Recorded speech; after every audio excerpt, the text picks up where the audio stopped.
Hola chicos, bienvenidos a la Academia Preuniversitaria San Marcos, más que una pre, contigo hasta tu ingreso. Soy el docente Marco Miguel Ojeda Gómez, de Biología, y hoy conversaremos un tema sumamente interesante, que es la base fundamental para entender la vida. Te explicaremos qué son los seres vivos y cuáles son sus principales características: metabolismo, crecimiento, reproducción y otras. Entonces, de una vez avancemos con este hermoso tema. Atentos y adelante.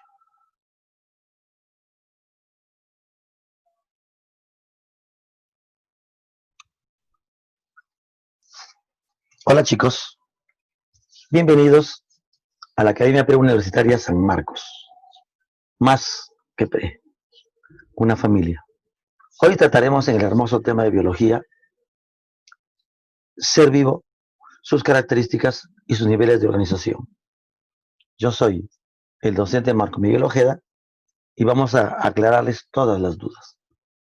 Así que iniciamos de una vez. Mira, una gran diversidad de seres vivos, ¿no? Humanos, aves, elefantes, plantas, tantas formas, hongos, insectos, bacterias siendo atacadas por los virus. Y aunque los virus no sean entidades vivas, están en un nivel inferior, supramolecular, se relaciona mucho con la vida. Así que también se les estudia en esta parte. Hoy hablaremos de lo que es un ser vivo, las características de los seres vivos, metabolismo, reproducción, irritabilidad o sensibilidad, homeostasis, crecimiento, adaptación y evolución. También sus niveles de organización. De eso trata el tema de hoy. Avancemos de una vez. En primer lugar, ¿qué cosa es un ser vivo? ¿Qué es un ser vivo? ¿Por qué algo se llama vivo y por qué a otras entidades no? No hay una definición exacta de lo que es un ser vivo. Sin embargo, sí se pueden dar parámetros. Esto es vivo, esto no es vivo. Y hay ya prácticamente límites establecidos, ¿no? Podemos decir, mira, de manera muy fría, biológica, que un ser vivo es un sistema físico-químico. Una entidad física y química nada más. Así es. Lo que pasa es que hay fenómenos físicos, por ejemplo, la luz, la energía, que unidas a las reacciones químicas van a determinar lo que es un ser vivo. Un ser vivo es una porción de materia sí, solo que es una materia altamente compleja y organizada. No es como una piedra, pues no, como una madera cualquiera. Esta entidad altamente organizada tiene autonomía y capacidad para autorregular sus funciones, para autoensamblarse y para autoperpetuarse. El autoensamblaje tiene que ver, por ejemplo, con nuestra alimentación, con el metabolismo. Se ensamblan las moléculas. También se desintegran, pero también se ensamblan una y otra vez. Con los alimentos, por ejemplo, nos podemos autorreparar de manera independiente. La autoperpetuidad tiene que ver con la continuidad de la vida, ¿no? Con la reproducción. Algo sumamente importante. Para que algo sea vivo, debe tener por lo menos una célula.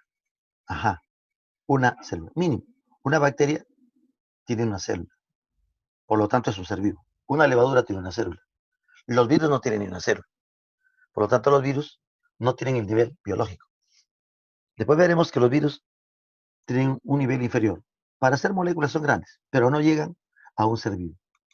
Algo que es sumamente importante es que los seres vivos presentan características particulares: metabolismo, reproducción, sensibilidad o irritabilidad, homeostasis, crecimiento, adaptación y evolución. Eso vamos a ver entonces por partes. En síntesis, un ser vivo, sistema físico-químico, altamente organizado, complejo, autónomo. Esto es muy importante saber, que autorregula sus funciones. La formación de la orina, la transpiración, son funciones autónomas, son funciones prácticamente automáticas, ¿no? Si tienes frío, tiemblas, si tienes calor, pues transpiras. A eso me refiero, de eso se trata. Y mínimo debe tener una célula. Si no llega a este nivel, no es un ser vivo. ¿Y cuáles son las características de los seres vivos? A ver, en primer lugar, te cuento sobre el metabolismo. El metabolismo es la actividad física, la actividad química, que nos permite utilizar la materia. Mira, cuando te hablan de metabolismo, tú rápidamente te imaginas materia y energía. Materia y energía. Tiene dos fases, anabolismo, catabolismo. Cuando la planta hace fotosíntesis, está metabolizando. Cuando nosotros nos alimentamos, estamos metabolizando. Ese metabolizar, a elaborar y también degradar materia y capturar y liberar la energía. ¿Qué es anabolizar? Anabolizar es elaborar, sintetizar, unir moléculas, ¿no? Cada vez que se forman moléculas, se forma una proteína, se forma el ADN, estás anabolizando. Las moléculas son complejas.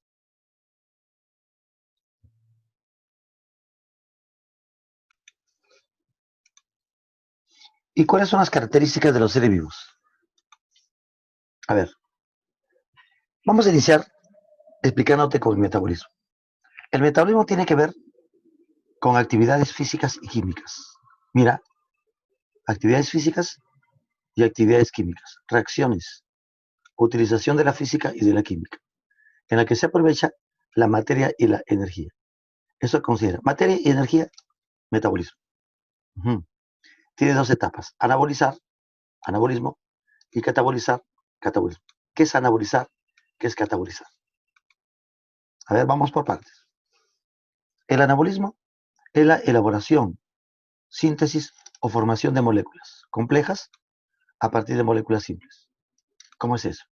A ver, vamos a explicarte un par de cosas. Vamos a suponer que sean moléculas sencillas, moléculas pequeñas, y luego se van a unir con enlaces covalentes y se va a capturar la energía.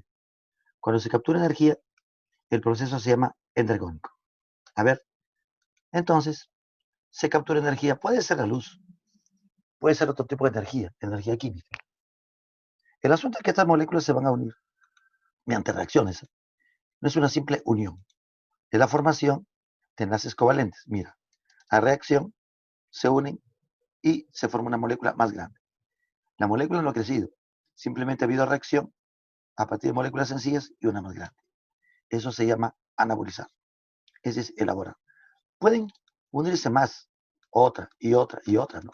Ejemplo, cuando la planta hace fotosíntesis, captura CO2, captura agua y mediante reacciones complejas se forma glucosa. Por ejemplo, ¿no?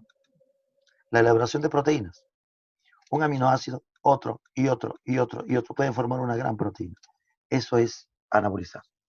Si te dicen entonces, unión, elaboración o síntesis, es equivalente a anabolismo. La energía es capturada, por eso es endergónico. Crece tu cabello, está anabolizando, anabolismo. Se forma ADN, está anabolizando. Se forman moléculas de ARN usando nucleótidos, es anabolismo. ¿Por qué? Porque hay unión molecular. Sencillo el asunto, ¿no? Nada complicado. Al revés, ¿qué pasa con el catabolismo? Catabolizar es degradar. Catabolismo es la degradación o ruptura molecular, con liberación de energía. El proceso se llama exergónico. Cuando libera energía, se llama exergónico. A ver, supongamos una molécula que tiene enlaces covalentes. No te olvides que son los enlaces covalentes, lo que se rompen y lo que se forman. Se degrada la molécula. En presencia de enzimas, ¿no? Reguladoras. Se degrada, por ejemplo, la glucosa en la respiración celular. Una glucosa, se degrada. Eso es catabolismo. La digestión de proteínas. Se degradan hasta aminoácidos. La energía va a ser liberada. Mira que la ruptura es catabolismo. Ojo, estamos hablando de ruptura y de formación en seres vivos, dentro de los seres vivos. No estamos hablando de una ruptura casual, no un cohetecillo que revienta, ¿no? No, no, no, eso no es catabolismo. Tiene que ser la unión y la degradación en los seres vivos, por ejemplo, ¿ya? A ver, en resumen, sería así. Anabolismo, unen moléculas pequeñas, capta energía y se forma una más grande. Ese es el anabolismo, ¿viste? Pequeñas, una más grande. Acá hay formación de enlaces covalentes. Catabolismo al revés. Mira, moléculas grandes que se rompen, liberan energía y se forman compuestos más pequeños. De una proteína se obtienen aminoácidos. De aminoácidos se obtiene proteína. Al revés. Ese es en resumen lo que sucede en el metabolismo. Todo el tiempo metabolizas. Cuando comes pancito, estás degradando el pancito en la boca, el sistema digestivo. Ese es catabolismo. También, ¿no? Ah, luego la glucosa ingresará a tu célula y seguirá catabolizando, seguirá rompiéndose. Si comes un poco de carne, que es proteína, la vas a degradar por catabolismo. Una vez que obtienes los aminoácidos en el intestino, pasan a tus células y en tus células volverán a formar proteína. O sea, no hay solo anabolismo, solo catabolismo. Hay anabolismo y catabolismo todo el tiempo. Por eso las reacciones metabólicas generalmente se llaman anfibólicas, porque interviene el anabolismo, interviene el catabolismo. Ambas reacciones. Por un lado, estás anabolizando porque crecen tus cabellos, se reparan tus células, se forma el ADN. Por otro lado, estás catabolizando, se rompe la glucosa para liberar energía, se rompen proteínas para obtener aminoácidos. ¿Se dan cuenta? Entonces, las dos reacciones son continuas, son prácticamente simultáneas en todo el organismo. En unas partes hay ana, en otras partes hay cata. Es un proceso bastante complicado que requiere vías metabólicas, pero eso ya es otro tema. Hoy solamente estamos hablando de lo general. La reproducción es la capacidad de los organismos para producir individuos de la misma especie, ¿no? Nuevos individuos. Esto asegura la continuidad de la vida, de la especie y de los genes. Hay dos tipos básicos de reproducción, la asexual y también la sexual. Mira que acá hay procesos bastante complejos. En general, sucede con la reproducción asexual. Interviene un solo progenitor, una sola bacteria, un solo animal a veces. No intervienen gametos, no usa gametos, ni óvulos, ni espermatozoides. Produce clones. Ajá, copias idénticas. Un clon es una copia idéntica. No logra variabilidad. Los seres, como te dije, son iguales a los progenitores. Ejemplo, hay ciertos animales que pueden dividirse, ¿no? Mediante fragmentación y regeneran las partes que les faltan. Ese es un modo asexual. Sin embargo, estos animales también tienen reproducción sexual. Es una forma, un ejemplo.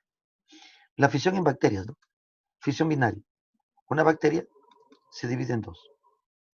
Directamente salen dos exactamente iguales. Si esta bacteria es A, genéticamente A y A.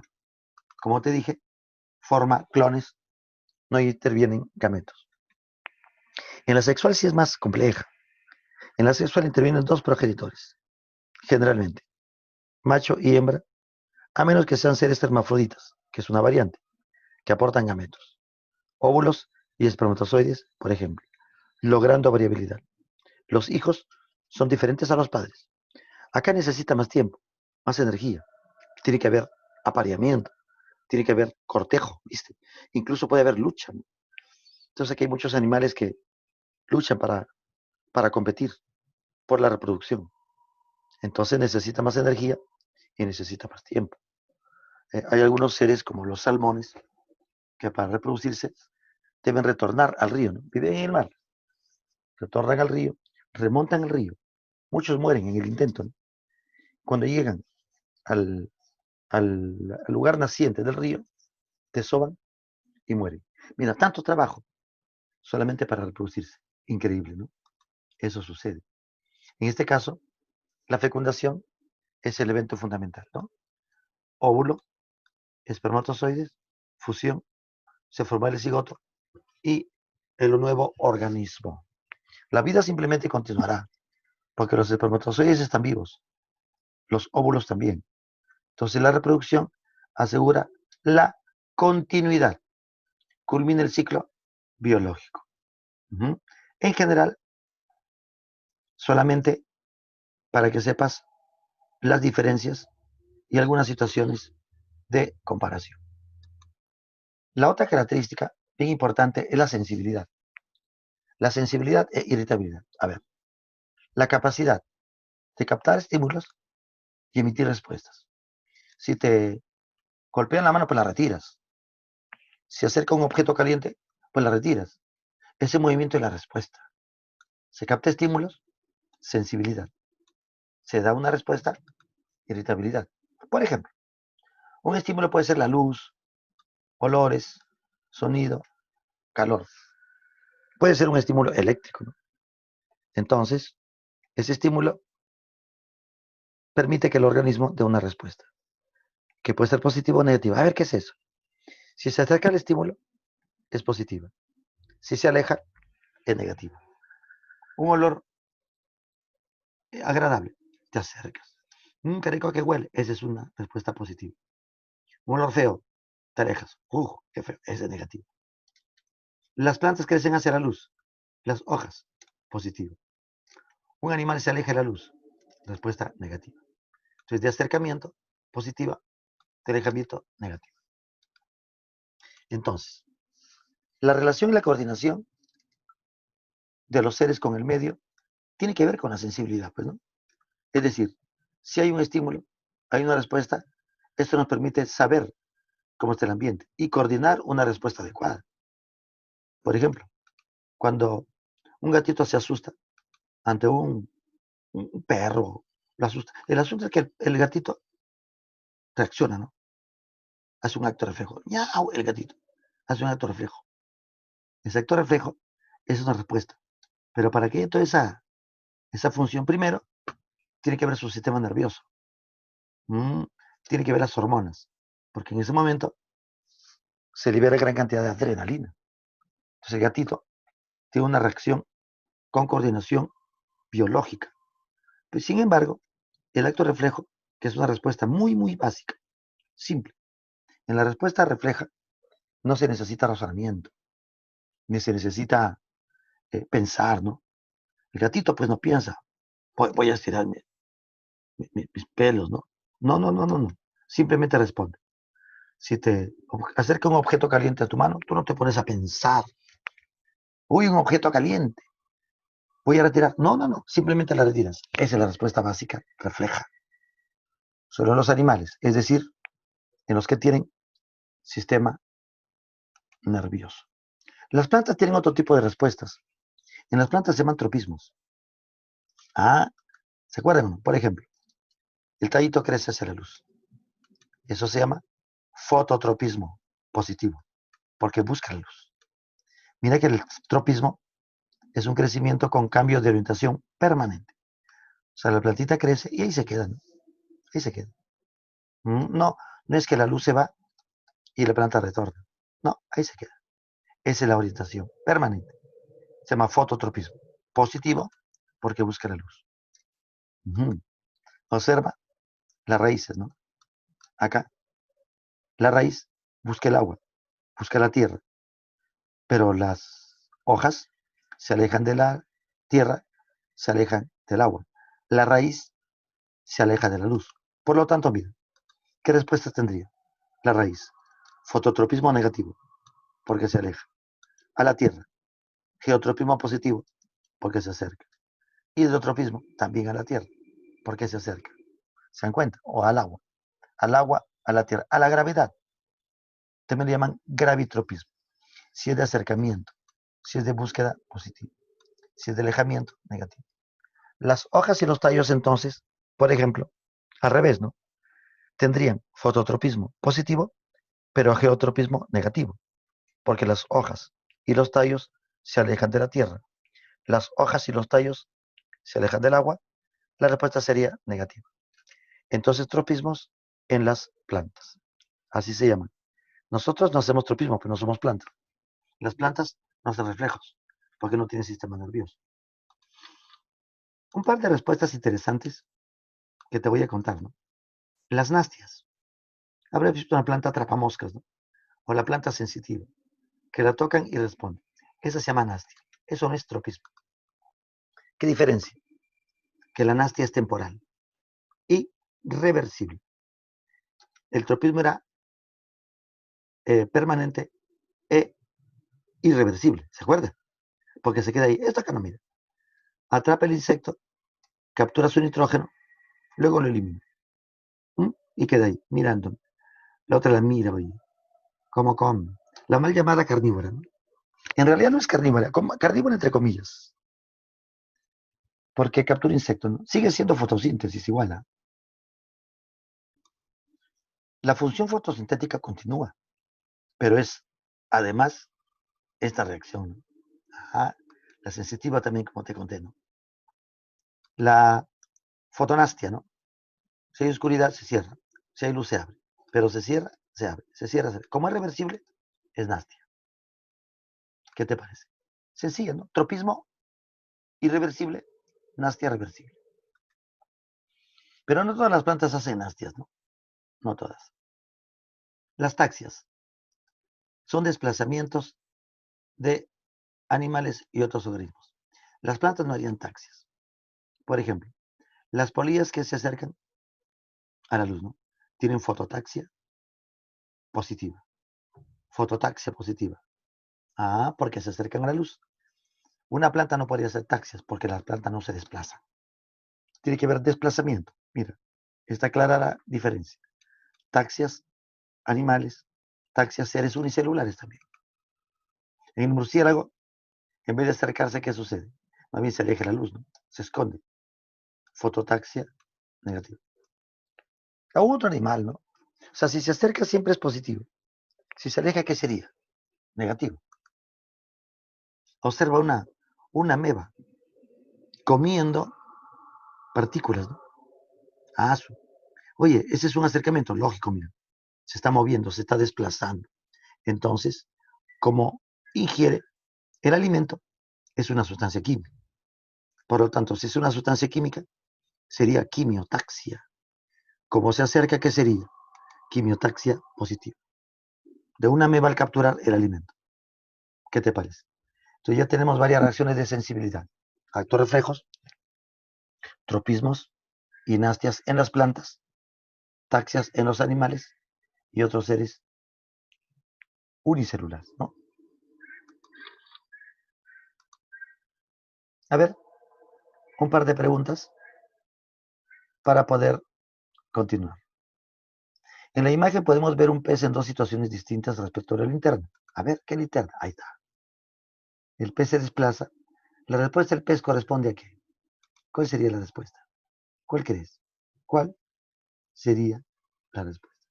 Fototaxia negativa, fototropismo positivo, fototaxia positiva, hidrotropismo positivo, fototropismo negativo. Vamos a resolver para que tengas una idea. El ejemplo muestra un animal que presenta desplazamiento. Por lo tanto, ¿qué será? Taxia. Es una taxia. O la A o la C, porque es taxia. Luego se acerca a la luz. La mueve para acá, busca la luz. Si se va para acá, busca la luz. Si la linterna se iría a otro lado y el pez también, buscaría la luz. Como se acerca, es taxia positiva. ¿Y como es luz? Es fototaxia. Listo. Por lo tanto, la respuesta que sería fototaxia positiva del pez ante la linterna. Quedando como respuesta la alternativa C. ¿Qué te parece? A ver, otra. El alejamiento de los zancudos ante los repelentes de insectos. A ver, tú ahorita te dice, hijito, ponte repelente. Hay muchos zancudos en el campo. Ah, repelente, ¿qué cosa es? Una sustancia química. ¿O no? Entonces, mira, ¿cuál sería la respuesta? Y son zancudos. Resolución. El zancudo se desplaza. Por lo tanto, tiene taxias. Acá está. Acá hay taxia, taxia. Uy, varias tienen taxias. Menos nastia que es en las plantas, recuerda. El alejamiento es negativo. Taxia negativa. Acá. taxia negativa. Pero, ¿qué cosa es? Una sustancia química repelente. Por lo tanto, sería ¿qué cosa? Quimiotaxia negativa. ¿Por qué? Porque repelente repele, pues, ¿no? Por eso su nombre, repelente. Aleja. Fuchi, fuchi, zancudo. Ese es quimiotaxia negativa. Ahí está lo que hemos conversado. ¿Cómo sería esta respuesta? A ver, tú dices, hay palabras que no hemos visto. Tropismo no es, porque tropismo, ¿qué cosa? No es temporal, es permanente. Fototaxia no es taxia, pero foto no tiene que ver nada con la luz. Un acto reflejo no es, porque no es un animal, pues. Será tigmonastia, tigmotropismo. ¿Qué es tigmo? Ah, te cuento. El prefijo tigmo es al contacto. Como es una planta que está moviéndose y regresa, sería ¿qué cosa? Tigmonastia. No puede ser tigmotropismo, porque tigmotropismo sería un cambio permanente. Ejemplo, las plantas enredaderas, que se fijan en otra planta, o la hiedra, que se prende a las paredes, tendrían tigmotropismo positivo, porque esa enredadera tiene un cambio permanente, ¿no? Hoy se enreda y se queda, no es que mañana se baja, ¿no? Ah, por eso es permanente, sería tigmotropismo. ¿Ves? Tigmo entonces es contacto. Tigmonastia es contacto, pero la respuesta es inmediata. Por lo tanto, la respuesta que será tigmonastia. Interesante, ¿no? Continuamos. La homeostasis es sumamente importante. Homeostasis indica que tiene que haber un equilibrio biológico, equilibrio físico y químico. Se rompe ese equilibrio, la persona se enferma, el animal se enferma, la planta se enferma. No se recupera el equilibrio, se produce la muerte. Como siempre hay cambios térmicos, cambios hídricos, entonces se tiene que mantener ese equilibrio.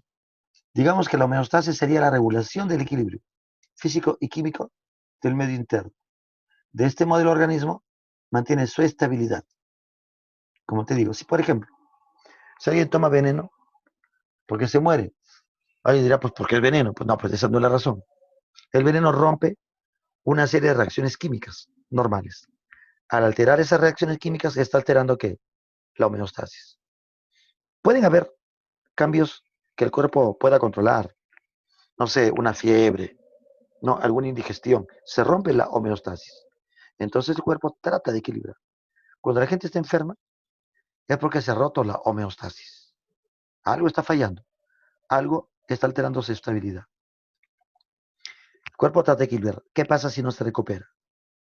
Viene la muerte. La muerte es bien sencilla, o sea, bien fácil, es que un ser se muera. Una descarga eléctrica, un gran golpe, mata al organismo. Mantener vivo el organismo es lo complicado, porque mantener la homeostasis involucra toda una serie de actividades, de reacciones, de respuestas físicas, químicas, termodinámicas. Tremenda característica. Las diferentes funciones permiten regular este equilibrio. El equilibrio térmico, el calorcito, ¿no? Hídrico, el agua. Electrolítico, la cantidad de sodio, potasio, cloro. Si hay mucho, se rompe el equilibrio. Si hay poco, también se rompe el equilibrio. Todo tiene que estar estable. Estabilidad es lo que se busca. ¿Cómo tu cuerpo regularía la temperatura corporal?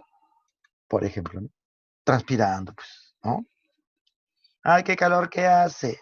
Tu cuerpo comienza a transpirar para eliminar un poco de calor y así enfriar el cuerpo.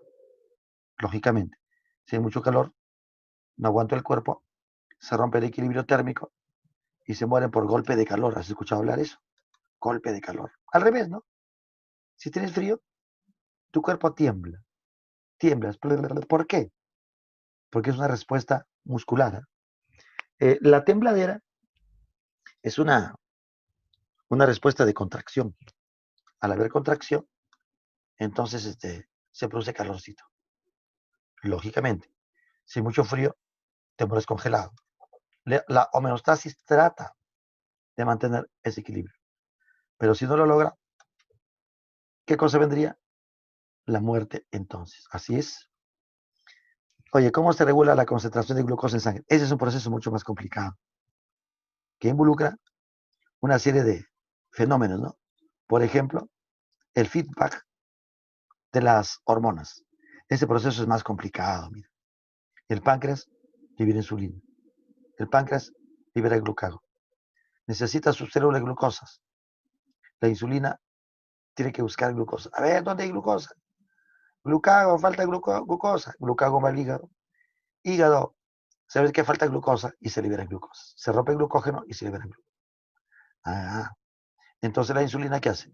Hace que la glucosa ingrese a la sangre. Baja la insulina, entonces la glucosa no se captura. Sube mucho la insulina, entonces se captura más glucosa, ¿viste? Por eso cuando falta insulina, la gente, ¿qué enfermedad tiene? La llamada diabetes. Porque aunque haya bastante glucosa, la célula no es capaz de, ¿qué? De capturar. Es un proceso muy complicado, muy, muy complicado, que involucra el sistema endocrino.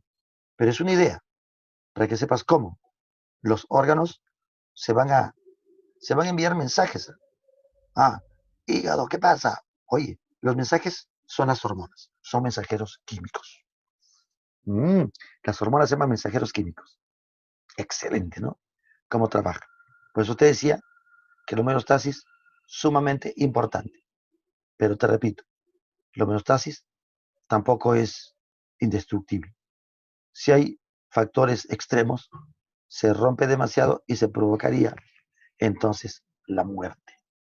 Como te digo, ¿no? Exceso de calor, venenos, un gran golpe, ¿no? Una descarga eléctrica, rompe el equilibrio. La siguiente característica es el crecimiento. A ver, el crecimiento solo se da en la materia viva. No crece lo que está muerto, ¿eh? No le crecen los cabellos al cadáver ni las uñas. La gente crece azul. No, no, no, no, eso no es. Solamente el crecimiento es el aumento de materia viva. Te dije, ¿no? El metabolismo es de la materia viva. La homeostasis es de la materia viva. El aumento de materia viva de masa celular como consecuencia del metabolismo. Para que haya crecimiento tiene que haber metabolismo. Predominando, lógicamente, el anabolismo. Si tiene que crecer, tiene que haber más elaboración. Eso es el crecimiento. A ver, en los unicelulares aumenta el tamaño de la célula, formando materia. Ejemplo, mira, una bacteria gana materia, metaboliza y ahora crece. Una vez que crece, se divide. Pues. Es el crecimiento de una bacteria antes de dividirse. Una vez que se divide, vuelve a crecer, capturando más materia. La materia es capturada del ambiente. No crece por magia, ni crece de nada, no. Recuerda la primera ley de la materia y de la termodinámica, ¿no? La materia y la energía no se crean, no se destruyen, solo se transforman. La materia viene de más materia.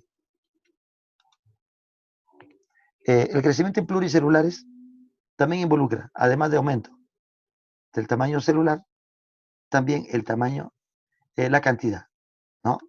A ver, mira, una celulita se multiplica, aumentando la cantidad de células, ¿sí? Se divide, aumenta y crece. Se divide y crece. Se divide y crece. En la división hay más células, pero deben seguir capturando más alimento, predominando el anabolismo. Pero puede crecer también el tamaño, ¿no? Ah, aumentan las células y aumenta el tamaño. Cachorrito, tremendo perro, ¿no? El crecimiento de los animales es limitado. Las plantas crecen durante toda su vida. Si la planta tiene 50 años, sigue creciendo, ¿eh? Hay plantas que tienen 2000 años y siguen creciendo. Ah, su tremenda planta, ¿no? El adulto deja de crecer, pero sí sigue reparando sus células, ¿eh?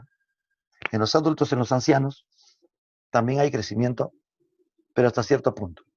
Ya no aumento de tamaño, porque las células solo reparan a las que se pierden. Y poco a poco se van perdiendo más células de las que se reparan, llegándose a la muerte. Es el fin de la vida. Así es, ¿eh? La muerte es necesaria para evitar la competencia con organismos más aptos, ¿no? Justo de esto te estaba contando. La adaptación es la capacidad de los organismos de modificar la anatomía y la fisiología para adecuarse al medio ambiente. Ajá, esa es la adaptación. Pero la adaptación no es que aparece de un día para otro.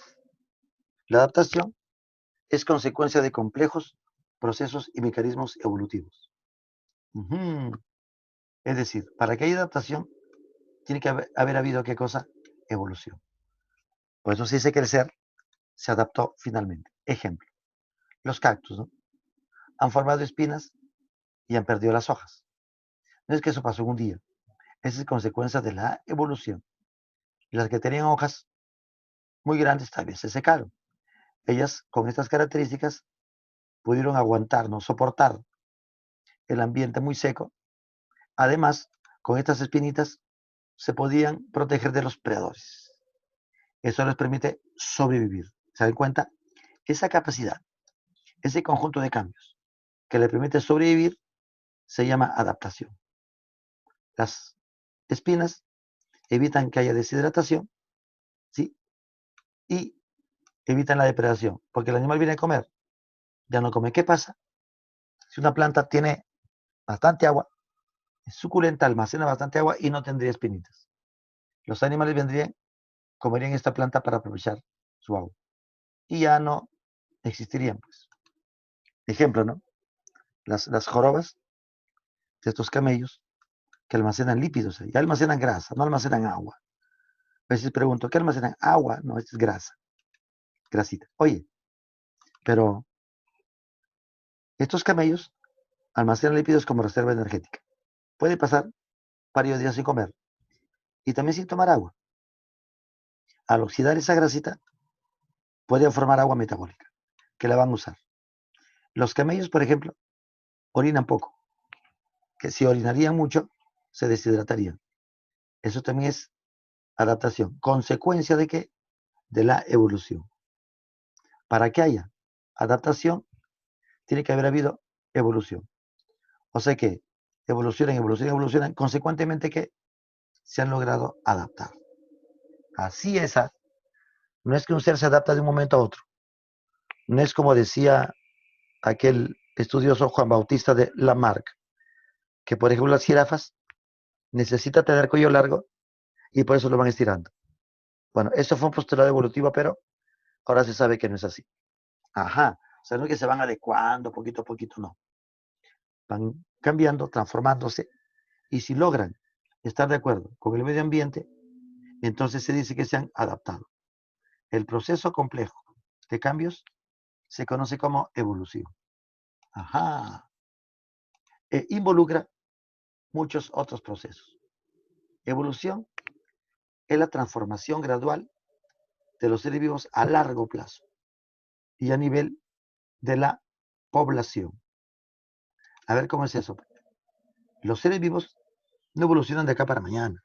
Ni hoy evolucionaste y mañana no. No, no, no, no, no. Primero que evoluciona la población y no el individuo. Lógicamente los individuos son los que tienen los cambios después de un largo proceso de evolución. Ejemplo, los pinzones de Galápagos, ¿no? De Darwin. El pico ancestral y por evolución han formado diferentes picos. Mira que estamos hablando solo de los pinzones de Darwin. Entonces, hay otras aves, ¿no? El tucán, las cigüeñas, el colibrí. Este es solamente de un grupo. Ese conjunto de cambios, a través del tiempo, mira, logró variabilidad. Esa es evolución. O por ejemplo, ¿no? La evolución de los diferentes tipos de mamíferos a partir de un mamífero ancestral. Hace unos 50, 60 millones de años, tal vez más. Un mamífero ancestral, conocido como Purgatorius, así era llamado informalmente, ha logrado formar, mira, todos los mamíferos que nosotros conocemos. Primates, mamíferos voladores, ballenas, mira, tantos. Ese proceso en evolución se llama radiación adaptativa. es consecuencia de la evolución. Mira que cada uno se adaptó a diferentes formas de vida. ¿Se dan cuenta? Mira, la evolución logró que haya adaptación. La ballena, los delfines, los marinos en el agua, los osos en un lado, los primates en otro. ¿Se dan cuenta? Consecuencia de la evolución. Los seres lograron adaptarse. Si te das cuenta, entonces, la evolución es un proceso demasiado complejo que se podría observar en millones de años. En el proceso evolutivo intervienen diferentes factores, como las modificaciones en el ADN, mutaciones genéticas, las variaciones entre los organismos, la selección natural. Las variaciones tienen que ver mucho con la reproducción sexual y la selección natural es cuando el medio ambiente se encarga de, digamos, escoger a quien tiene mejores características. En el caso del cactus, ¿no? Un medio ambiente caluroso, con poca agua, ¿a quién selecciona para que sobrevivan? A quien tiene mejor capacidad de retener el agua y evitar la predación. Eso se llama selección natural. Uh-huh. Un ambiente, por ejemplo, donde hay bastante nieve, si hay conejitos marrones y hay blancos, el medio ambiente, que es la nieve, muy blanca, ¿a quién seleccionará para poder sobrevivir? Al de color blanco. ¿Por qué? Porque se puede camuflar mejor. El marrón o el negro sería muy vistoso. Entonces cualquier predador lo eliminaría. Eso se llama, chicos, selección natural. ¿Qué te parece? Y no hay que hacerse adecuado al medio, porque sí, ¿no? O sea, no es que el conejo se puso blanco porque la nieve es blanca. No. No es porque un conejo se puso marrón porque el cerro era marrón. No, para nada. Otro ejemplo, ¿no? Supongamos que un árbol, ¿no? Con hojas bien verdes ahí bonitas. Las lagartijas, que son de color verde, en ese árbol podrían sobrevivir con mejor probabilidad que las lagartijas rojizas, por ejemplo. ¿Por qué? Porque el verde la camuflaría. Mientras que la roja sería muy vistosa, ¿no? Algún predador pues se la come. Y así la población de lagartijas verdes predomina sobre las otras. Esa es la idea. Hay otro tema de evolución, solo es una idea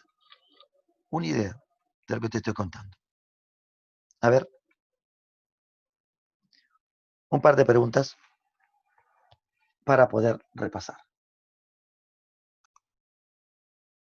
Dice la pregunta, el metabolismo presenta reacciones anabólicas y catabólicas. Así, por ejemplo, la respiración celular es una reacción catabólica y la fotosíntesis es una reacción anabólica. Estas reacciones anabólicas, ¿cómo se realizan? La respiración es catabólica porque degrada.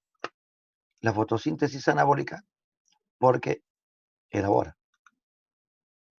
Entonces, ¿cómo se llevan a cabo las reacciones anabólicas? Pregunta. ¿Rompiendo moléculas grandes? No, esa sería catabólica. Con liberación de energía, también sería catabólica. Para ganar ATP, eso no es, porque no se gana ATP con una reacción de anabolismo, sino con catabolismo. Con degradación de energía, la energía no se degrada. Por unión de moléculas simples, esa es. Porque moléculas sencillas se van a unir para formar una más grande.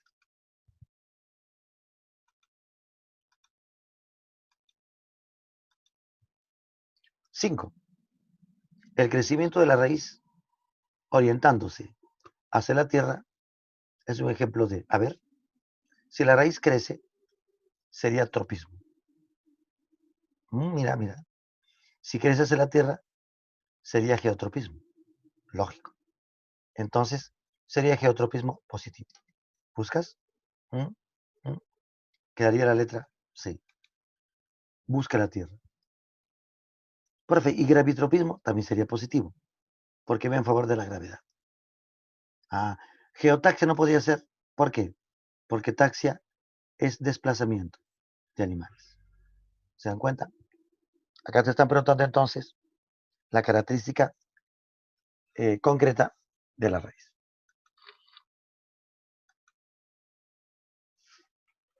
Esta parte es para indicarte cómo la materia se va a organizar.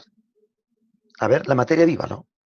Tú sabes que la materia, en general, se organiza de átomos, que hay partículas subatómicas, como protones, neutrones, electrones, los quarks. Vamos a considerar en la materia viva desde los niveles atómicos. A ver, ¿cuáles son niveles abióticos o subcelulares? Abióticos.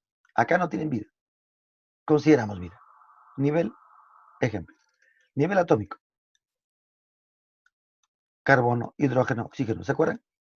Los elementos primarios, más abundantes. Los otros de menos cantidad. Calcio, azufre, ejemplo de átomos. Ahí está. Un átomo de hidrógeno.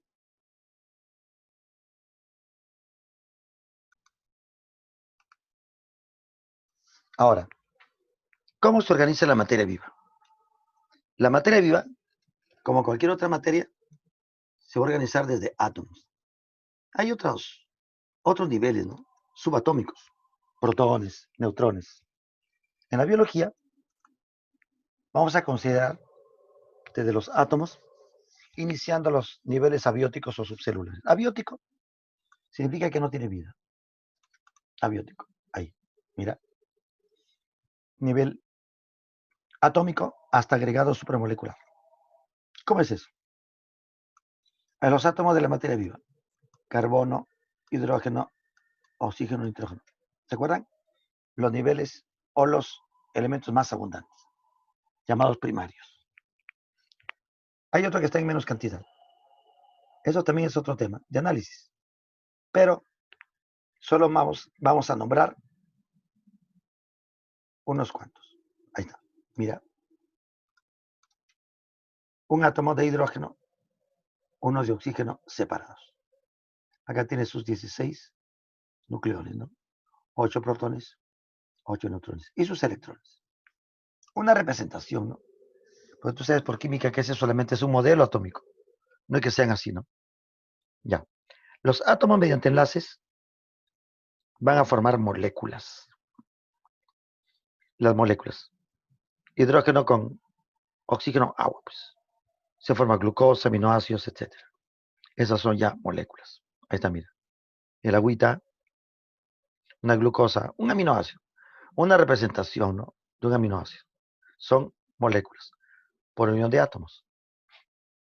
Las moléculas pueden formar cadenas, polímeros de alto peso. Se llaman macromoléculas. A nivel macromolecular, almidón hecha de glucosas, proteína hecha de aminoácidos, ADN de nucleótidos, el ARN también. Ahí está. Una molécula de almidón. Una representación, ¿no? Glucosa, glucosa, glucosa. Esta es una macromolécula. Esta cadenita de aminoácidos. Por ejemplo, ¿no? El ADN, el ARN, también macromoléculas. Agregado macromolecular. Mira que es unión de otras, ¿no? Varios átomos, moléculas. Varias moléculas, macromoléculas. Mediante enlaces. Ahora, si vamos a asociar varias macromoléculas, llegaremos al nivel de agregados o asociaciones supramoleculares. Acá tenemos ya los niveles de los virus, cromosomas, ribosomas, membrana celular, etc. Un virus, por ejemplo, ¿por qué es un agregado supramolecular? El virus tiene proteína más uno de los dos, o ADN o ARN, asociados. No unidos, asociados, agregados. Los cromosomas tienen ADN más proteína asociada. Los ribosomas tienen ARN más proteína asociada. La membrana celular tiene fosfolípidos, proteínas, en la parte externa glúcidos, tiene muchas moléculas asociadas. Por eso están en este nivel. Incluso podemos mencionar a los organelos, como la mitocondria, como los cloroplastos. Aunque algunos estudiosos le ponen otro nivel, que es el nivel organular. Sin embargo, esto se considera en general átomos, moléculas, macromoléculas y agregados supramoleculares. Un virus, un cromosoma, un organelo. ¿Se dan cuenta? Pero hasta aquí todavía no es vivo. O sea, esto no tiene nivel vivo. Independientemente, no pueden multiplicarse ni sobrevivir. Pero llegamos al otro nivel. Los otros niveles bióticos. Bióticos ya tienen vida. El nivel biótico fundamental. El nivel celular. Primer nivel biótico. El primero que se puede decir que es vivo. Una neurona, nivel celular. Un óvulo, una bacteria, una levadura, nivel celular. Ahí está, mira. Una neurona, una bacteria, una célula epitelial. Luego tenemos el nivel tisular, que es de tejidos. Epitelial, conectivo. En la superficie de nuestra piel hay epitelio. Conectivo en la base de nuestra piel. Xilema, floema, que son tejidos vegetales. Ahí mira, varias células, un tejido. Ahora, no es que yo junto las células y formo un tejido. Las células tienen que estar organizadas, asociadas y juntas realizar una función. Eso se llama tejido. Igual a los vegetales, miren, forman tejidos. ¿Se dan cuenta? Se asocian varios tejidos y forman órganos.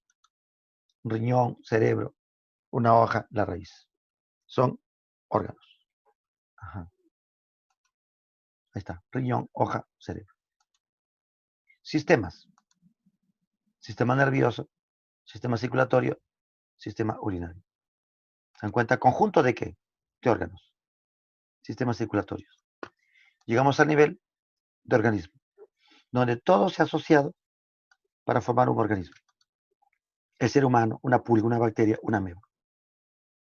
Pero la bacteria me dijo que era células, y lo que pasa es que las bacterias son entidades unicelulares.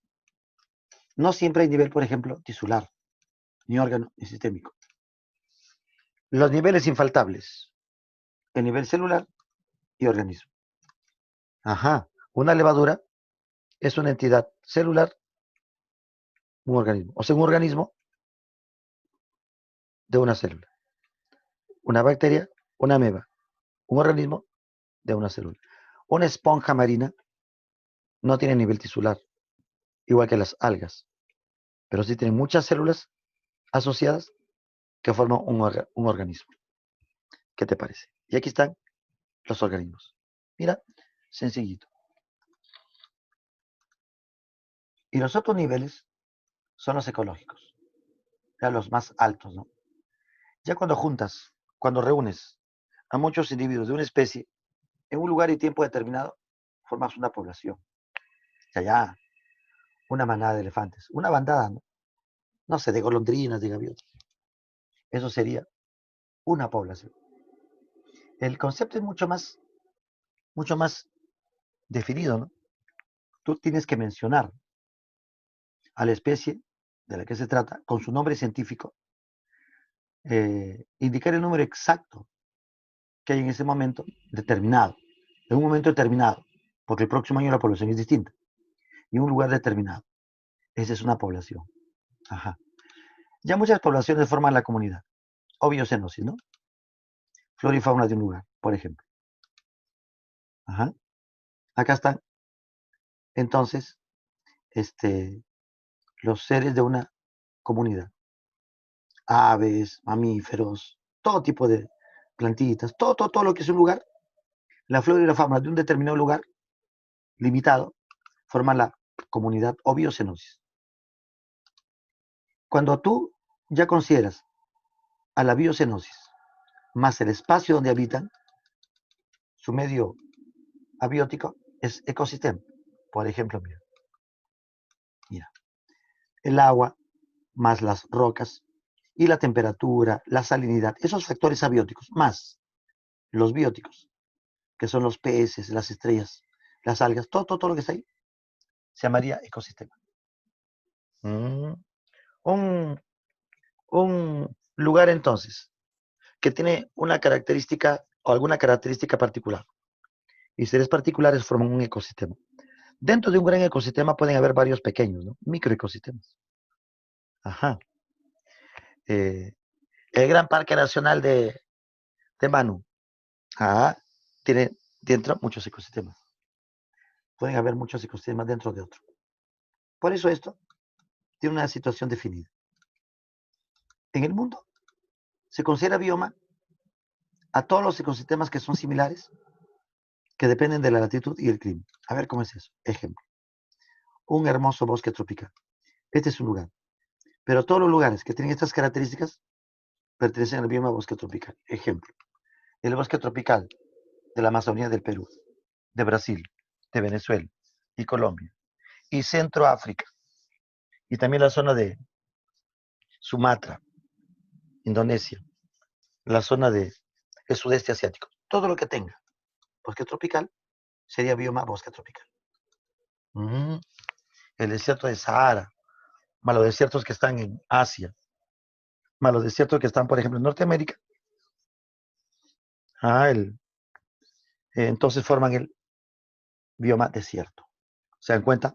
Eso es una franja en el mundo, una franja del mundo, que tiene entonces esa característica que depende mucho del clima y de la vegetación predominante.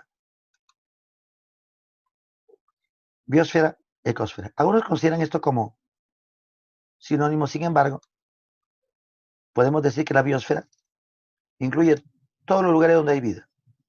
La atmósfera, más la hidrosfera, más la litosfera. Y ecosfera como el conjunto de ecosistemas del mundo. Así es, mira. Entonces, hasta ahí llegamos con los niveles ecológicos.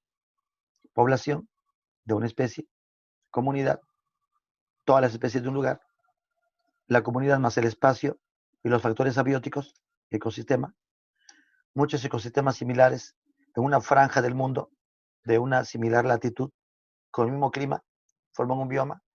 Todo el mundo se haría entonces biosfera y ecosfera, llegando a ese nivel.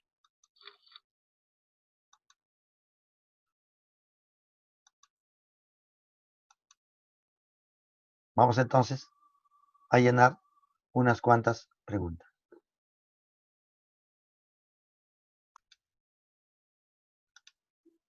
A ver, unas últimas preguntas para terminar este tema.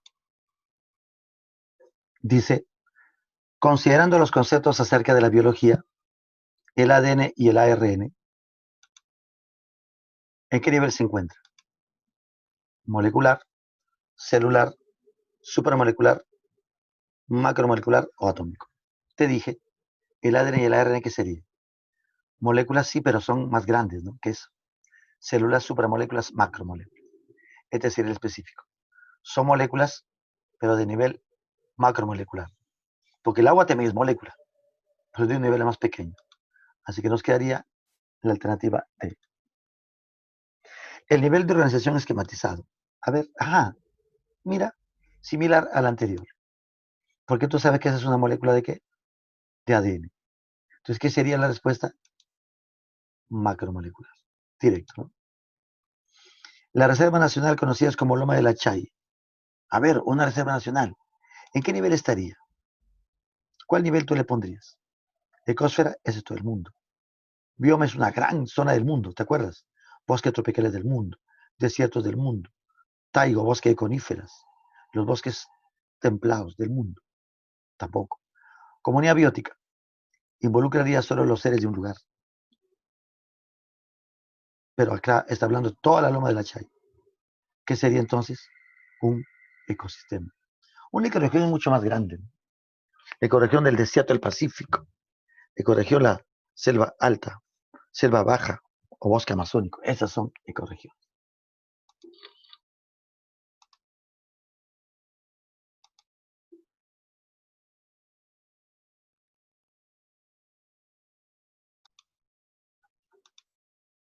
A ver, unas cuantas preguntas para terminar. El crecimiento del tallo, orientándose hacia la luz. Ajá, ¿te acuerdas? Crecimiento del tallo sería tropismo. hacia la luz sería fototropismo. Fototropismo. Y como se está acercando, sería fototropismo positivo. A ver, pero profe, hay fototropismo negativo. Ah, movimiento y crecimiento. Timmotaxia, no, porque el tallo no hace taxias, la planta no hace taxias. Oye, pero acá sería al revés, ¿no? Como tiene fototropismo positivo, ¿qué tendría? Geotropismo negativo. Mira, es un ejemplo de geotropismo negativo, porque se aleja de la Tierra acercándose hacia la luz. 10. La gemación de las esponjas. La regeneración de las planarias y la fecundación corresponden a la característica de la reproducción. Muy bien, chicos. Hasta ahí la sesión de hoy.